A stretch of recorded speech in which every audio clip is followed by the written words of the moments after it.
Agora está começando Jornal Página 1. O que aconteceu nas últimas 24 horas na cidade de Paranavaí e região. Notícias policiais, política, esporte. Tudo num só informativo. Jornal Página 1. Olá, muito bom dia. 17 de outubro de 2019. Hoje é quinta-feira. Essas são nossas principais manchetes de hoje. Relator amplia benefícios previstos na medida provisória sobre pensão para vítimas do Zika. Presença do Exército pode reduzir queimadas na Amazônia, sustenta o governo. Educação domiciliar é defendida por debatedores em audiência na CDH. Senado aprova a partilha do pré-sal com estados e municípios. Paraná passa a ter o maior terminal para containers do Brasil. Voltamos já.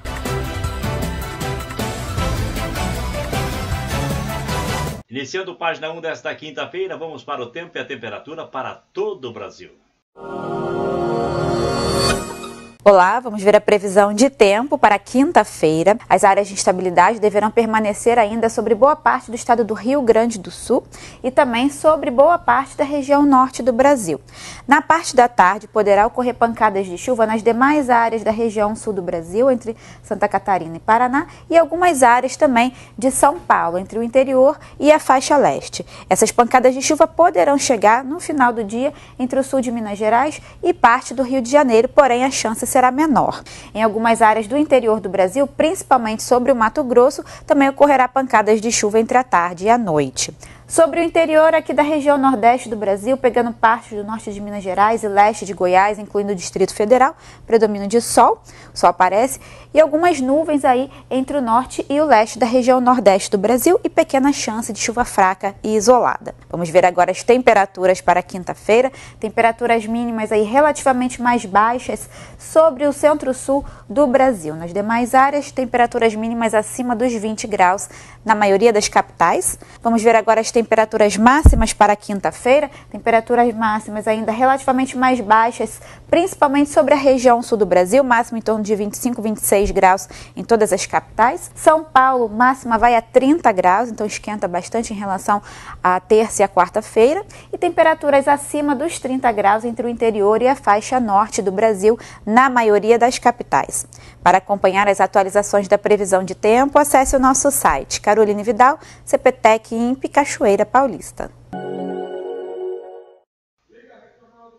Relatório amplia benefícios previstos na medida provisória sobre pensão para vítimas de Zika. O benefício vale para nascidos entre 1 de janeiro de 2015 até dezembro de 2019 e não mais para apenas até 2018. Depois do suspense, uma boa notícia.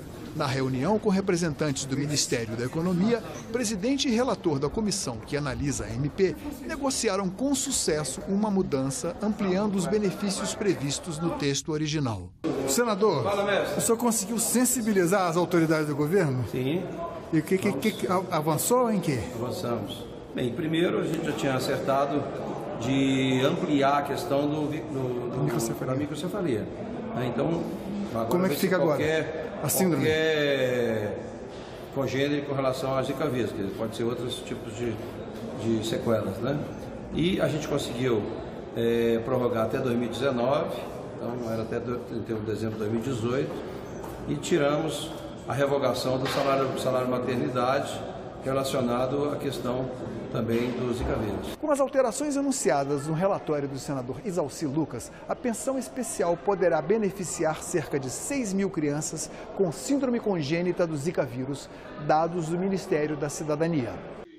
Presença do Exército pode reduzir queimadas na Amazônia, é o que sustenta o governo. Representantes do governo acreditam que o mecanismo de garantia da lei e da ordem, com a presença do Exército na região, pode ajudar a conter as queimadas. A falta de políticas públicas para combater as queimadas na Amazônia foi o foco do debate entre os representantes do IBAMA, da Secretaria Especial de Assuntos Fundiários, do Ministério da Agricultura e do Ministério Público Federal. Os debatedores discutiram os papéis dos órgãos no combate às queimadas. Para os representantes do governo, parte da sociedade tem culpa pelos acontecimentos e eles confiam que a garantia da lei e da ordem oferecida pelo Exército pode reverter o problema. Essas pessoas que estão ali há 5, 6 décadas precisam ser respeitadas, efetivamente respeitadas e não confundidas com madeireiros ilegais, garimpeiros ilegais e uma prática adotada pela maioria das comunidades indígenas, que são as queimadas que as comunidades indígenas fazem. É uma prática, é um costume deles. E só a presença através da GLO, que agora, além de ter sido criada esse ano, vai receber um aporte, já recebeu um aporte de dinheiro desse fundo, vai manter com certeza o combate. Só a presença do Estado, a presença do Exército já reduz essa criminalidade que acontece na região. Os argumentos não convenceram o senador Fabiano Contarato, presidente da comissão. Contra fatos não há argumento. Acabou o plano de combate ao desmatamento, acabou com o Departamento de Educação Ambiental, acabou com a Secretaria de Mudanças Climáticas. 6 estados da federação, funcionários de IBAMA e CMBio protocolaram representação por assédio moral coletivo em desfavor do ministro do Meio Ambiente. Nós temos na área de agrotóxicos, já chegamos a 400 autorizações de agrotóxicos. Agrotóxicos que foram banidos da União Europeia e do Reino Unido. Educação domiciliar é defendida por debatedores em audiência. Um projeto de lei, a PL 5.490/2019, do senador Fernando Bezerra Coelho, pretende regulamentar a modalidade deste ensino. No Brasil, o número de famílias que optaram pela educação domiciliar passou de 370 em 2011 para 7.500 famílias em 2018. Esse crescimento se dá porque os pais querem liberdade de opção de ensino para os filhos. Entre os motivos estão o desejo de oferecer educação personalizada, a manutenção da fé da família, a má qualidade do ambiente escolar e do ensino oferecido, além da doutrinação ideológica. Aspectos econômicos também influem. As escolas particulares acabam pesando no bolso. Nós vivemos num país em que a educação pública, infelizmente, ela deixa a desejar. A educação privada, ainda sob os princípios que o MEC manda, para nós também deixa a desejar. E tem a questão financeira, evidentemente, também. Um dos pontos criticados na educação familiar é a falta da socialização da criança, o que acaba não sendo um problema para quem escolhe a modalidade. A criança educada pela sua família, ela frequenta aulas de música, parques, escolas de natação, escolas de judô, de karatê, de lutas, de danças. As crianças que fazem educação domiciliar, elas estão na sociedade. Olha aí dentro, elas estão aí dentro. E essa é a vida real. A vida real não é a vida dentro de uma sala trancado, onde alguém diz a hora que você fala, onde alguém te coordena o tempo todo. Um projeto de lei do senador Fernando Bezerra pretende regulamentar a educação domiciliar no ensino básico. De acordo com o texto, quem optar pela modalidade deverá cumprir a Base Nacional Comum Curricular, garantir o padrão de qualidade e submeter a criança à avaliação de rendimento periódica, por meio de exames nacionais e do respectivo sistema de ensino. A autora do requerimento para debater o tema na Comissão de Direitos Humanos defendeu a liberdade de opção pela modalidade educacional. É importante voltar a esclarecer que a educação domiciliar é uma opção para as famílias e não... Senado aprova a partilha do pré-sal com estados e municípios. O Senado aprovou o projeto que determina as regras da divisão para estados e municípios dos valores que serão arrecadados no leilão de excedentes do petróleo do pré-sal e a chamada seção onerosa. Os recursos que o governo espera obter com o leilão, marcado para o dia 6 de novembro, se referem ao excedente da exploração do pré-sal, de um acordo assinado entre Petrobras e União, chamado de seção onerosa. A novidade do projeto é a forma de distribuição dos valores entre os estados, por um critério misto de divisão do dinheiro. A estimativa é que sejam arrecadados 106 bilhões e 500 milhões de reais. 33 bilhões e 600 milhões ficam com a Petrobras. Do restante, quase 73 bilhões de reais, 67% vão para a União, 3% para o Estado do Rio de Janeiro, 15% para os estados e o Distrito Federal e 15% para os municípios. Dos 15% destinados aos estados, 2/3 vão ser divididos conforme critérios do Fundo de Participação dos Estados e 1/3 seguindo as regras do Fundo de Exportação e da Lei Candir. Os outros 15% que serão destinados para os municípios vão ser divididos segundo critérios do Fundo de Participação dos Municípios. Nunca aconteceu na história do Brasil você ter a distribuição de recursos do jeito que está sendo feita. Nós temos que ser verdadeiros. E essa é a primeira sessão onerosa e é o primeiro recurso que o Congresso Nacional está passando diretamente. Hoje estamos oferecendo um refresco. É insuficiente. Repito, é uma gota d'água no oceano do sistema federativo. Certamente essa instituição, o Congresso Nacional, não se furtará de trabalhar duro e com eficiência para promover uma reforma real do sistema federativo. O senador Messias de Jesus apresentou requerimento para que fossem destinados mais recursos para o estado de Roraima, mas acabou retirando devido a um acordo com o governo. O governo vai marcar uma reunião com a bancada de Roraima, com o ministro Ramos, com o ministro Onix, para que a gente possa encaminhar recursos extraordinários para atender a emergência, a urgência das necessidades do governo do estado de Roraima.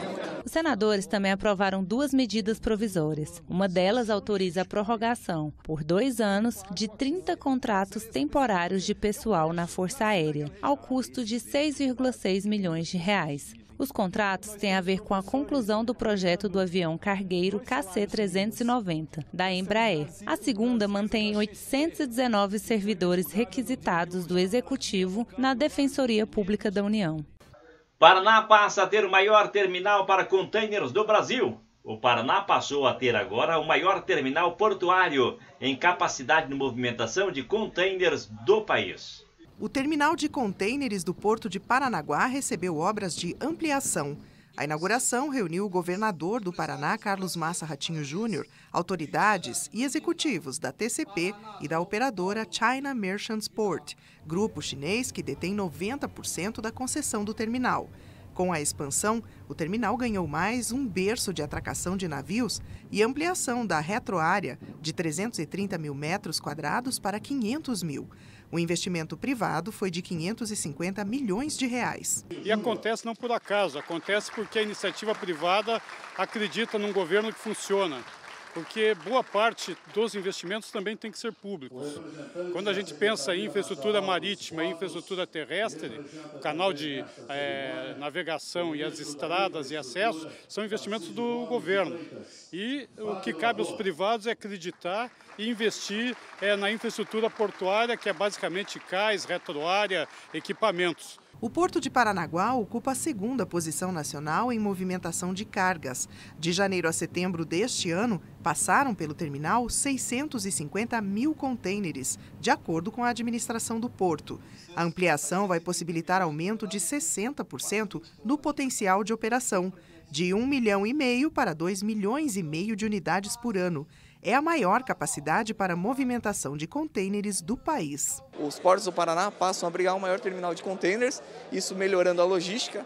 O nosso concorrente é o Porto de Santos, nós temos os portos catarinenses também, que trabalham agressivamente, e nós trabalhamos nessa Interlândia. Então, a partir do momento que tenhamos um terminal muito competitivo, aliado aí a uma chegada rodoviária muito boa, sem esquecer a questão da ferrovia, que o governo do estado, o governador Ratinho, é um entusiasta muito grande do desenvolvimento desse modal, nós passamos a ter aí um porto mais competitivo. A dança do leão, tradicional da cultura chinesa, foi encenada para atrair sorte e prosperidade ao empreendimento, que foi inaugurado em seguida.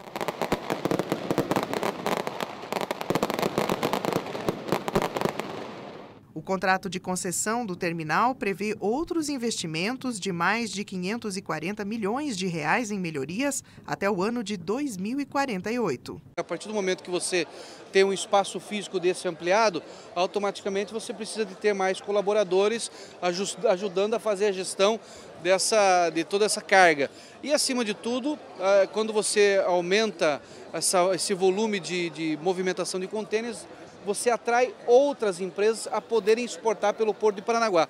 Muitas vezes tinha a opção de ir por Santos, por Santa Catarina, passa também a ser um chamariz, um cartão de visita para que outras empresas do Brasil possam exportar por aqui. Então, influencia muito na geração de emprego no nosso litoral. O Jornal Página 1 desta quinta-feira vai ficando por aqui. Nós voltamos amanhã trazendo mais informações para você. Tenha todos um bom dia.